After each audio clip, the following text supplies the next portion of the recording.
मैं हूं नफीसा खान और आप देख रहे हैं फिल्मी बीट। बॉलीवुड एक्ट्रेस सोनाली बेंद्रे इन दिनों कैंसर से जूझ रही हैं। 43 साल की सोनाली बेंद्रे ने सोशल मीडिया के जरिए अपने दोस्तों को, अपने चाहने वालों को ये जानकारी दी है। फिलहाल इसकी जानकारी नहीं है कि सोनाली को कौन सा कैंसर है, यानी कि शरीर के किस हिस्से में ट्यूमर बना है, मगर अपने आधिकारिक बयान में उन्होंने ये बताया है कि वो हाई ग्रेड कैंसर से जूझ रही हैं और उनका कैंसर मेटास्टाइज हो चुका है।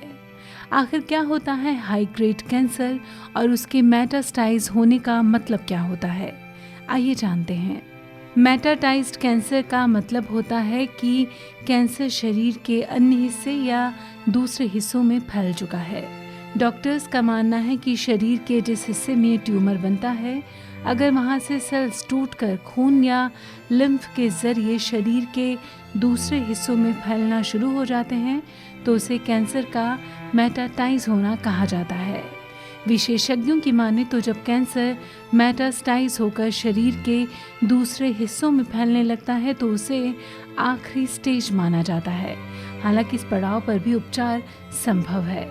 कैंसर के मरीज को कब कौन सा ट्रीटमेंट देना है, ये फैसला करने से पहले डॉक्टर उसके कैंसर स्टेज का पता लगाते हैं। कैंसर स्टेज का मतलब है कि ट्यूमर का आकार या फैलाव कितने हिस्से तक पहुंच चुका है। कैंसर के 4 स्टेज कौन से होते हैं, ये आपको बता देते हैं। पहला स्टेज होता है जिसमें ट्यूमर छोटा और अंग के अंदर ही होता है।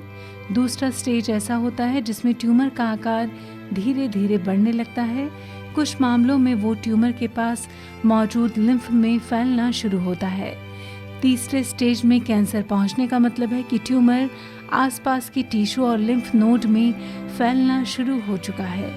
चौथे स्टेज का मतलब है जब कैंसर अपने मूल स्थान से शरीर के दूसरे हिस्सों में फैल जाता है, तो इसे चौथा स्टेज या आखिरी स्टेज माना जाता है। नंबर के अलावा कैंसर का स्टेज TNM सिस्टम के आधार पर भी तय होता है। T मतलब होता है कि ट्यूमर कितना बड़ा है, N मतलब होता है लिम्फ नोड में ट्यूमर सेल किस हद तक पहुंच चुके हैं, और M मतलब होता है कि ट्यूमर सेल शरीर के दूसरे अंगों में कितना प्रवेश कर चुके हैं या नहीं। बात करें अगर हाई ग्रेड कैंसर की, तो कैंसर स्टेज और कैंसर ग्रेड में अंतर होता है। कैंसर का स्टेज यहाँ पर ये जानकारी देता है कि वो शरीर में किस हद तक फैल चुका है, वहीं कैंसर का ग्रेड ये दर्शाता है कि ट्यूमर में शरीर में फैलने की क्षमता कितनी है। माइक्रोस्कोप से देखने पर ट्यूमर सेल दिखने में जितने एबनॉर्मल होंगे, उनके बढ़ने की रफ्तार और संभावना उतनी ज़्यादा होती है। इसको हम इस तरह से भी दर्शा सकते हैं कि G1 का मतलब होता है लो ग्रेड कैंसर, G2 का मतलब होता है इंटरमीडिएट ग्रेड कैंसर, G3 का मतलब होता है हाई ग्रेड कैंसर।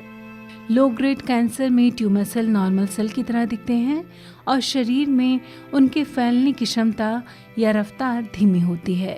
वहीं हाई ग्रेड कैंसर के मामले में माइक्रोस्कोप से देखने पर ट्यूमर सेल नॉर्मल सेल से बहुत ज़्यादा असामान्य होते हैं और वो शरीर में तेज़ी से फैलते हैं। तो ये थी ज़रूरी जानकारी कैंसर से जुड़ी हुई। इसी जानकारी के साथ हम ये दुआ करेंगे कि सोनाली बेंद्रे जल्द से जल्द ठीक होकर हम सबके सामने मौजूद हों, अपने शोज़ के ज़रिए, अपनी मधुर मुस्कान के ज़रिए। इसी दुआ के साथ चाहते हैं आपसे इजाज़त, बहुत जल्द मिलेंगे।